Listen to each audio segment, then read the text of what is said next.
ಈ ವರ್ಷ ಚಿನ್ನದ ಹಬ್ಬವನ್ನು ಆಚರಿಸುತ್ತಿರುವ ಬೆಂಗಳೂರಿನ ಶ್ರೀ ಜಯಚಾಮರಾಜೇಂದ್ರ ತಂತ್ರಜ್ಞಾನ ಸಂಸ್ಥೆಯ ಹುಟ್ಟಿನ ಹಿಂದೆ ಕುತೂಹಲಕರ ಪ್ರಸಂಗವೊಂದು ಅಡಗಿಕೊಂಡಿದೆ.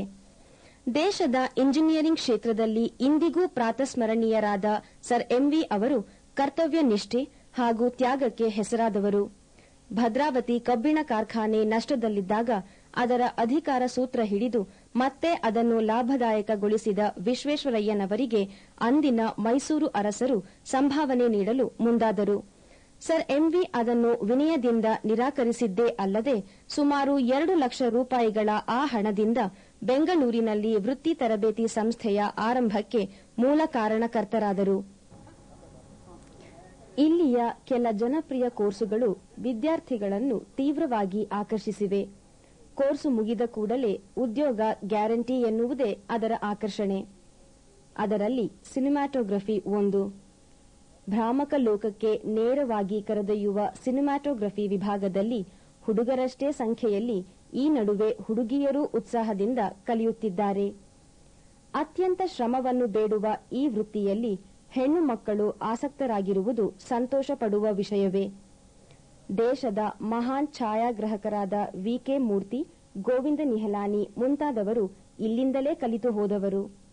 ಕನಸುಗಳನ್ನು ಹೆಕ್ಕುವ ಈ ವೃತ್ತಿಯಲ್ಲಿ ಸೃಜನಶೀಲತೆ, ಶ್ರಮ, ತಾಳ್ಮೆ ಅಪಾರವಾಗಿ ಬೇಕು. ಚಲನಚಿತ್ರ ತಯಾರಿಕೆಯ ಎಲ್ಲಾ ಹಂತಗಳನ್ನು ಹೇಳಿಕೊಡಲಾಗುತ್ತದೆ. ಬೆಳಕಿನ ವಿನ್ಯಾಸ, ಸಂಕಲನ, ಸಂಸ್ಕರಣ, ಛಾಯಾಗ್ರಹಣ ಹೀಗೆ ಪ್ರತಿ ಹಂತದ ವಿಷಯ ಜ್ಞಾನವನ್ನು ಪ್ರಾತ್ಯಕ್ಷಿಕೆಯ ಮೂಲಕ ಕಲಿಸಲಾಗುತ್ತದೆ.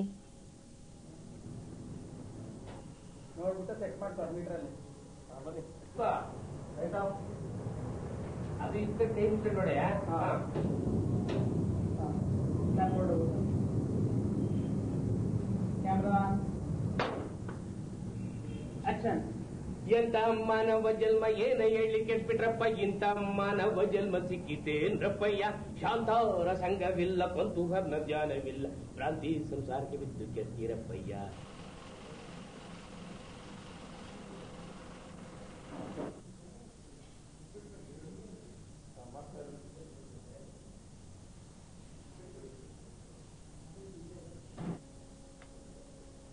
ಯಾವುದೇ ಚಿತ್ರದ ತಯಾರಿಕೆಯಲ್ಲಿ ಶಬ್ದಗ್ರಹಣ ಮಹತ್ತರ ಪಾತ್ರ ವಹಿಸುತ್ತದೆ. ಶಬ್ದಕ್ಕೆ ಒಂದು ಲಯ, ವಿನ್ಯಾಸ ಕೊಡುವುದೇನು ಸಾಮಾನ್ಯದ ಕೆಲಸವಲ್ಲ. ಶಬ್ದದ ಏರಿಳಿತಗಳನ್ನು ನಿಯಂತ್ರಿಸುವ, ಅದನ್ನು ಒಪ್ಪಗೊಳಿಸುವ ಈ ಕೆಲಸಕ್ಕೆ ಆಧುನಿಕ ಯಂತ್ರಗಳನ್ನು ಅಳವಡಿಸಲಾಗಿದೆ.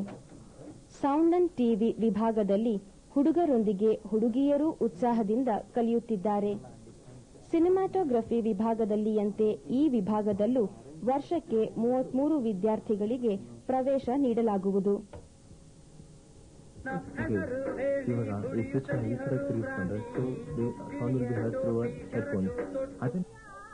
ವಿಡಿಯೋ ಚಿತ್ರೀಕರಣ, ಶಬ್ದಗ್ರಹಣ, film projection, dubbing, sync recording, song recording ಹೀಗೆ ಧ್ವನಿ ಮುದ್ರಣ ಸಂಬಂಧಪಟ್ಟ ಹಲವು 10 ವಿಷಯಗಳಲ್ಲಿ ಅತ್ಯುತ್ತಮ ಮಟ್ಟದ ಉಪಕರಣಗಳಲ್ಲಿ ತರಬೇತಿ ನೀಡಲಾಗುತ್ತದೆ.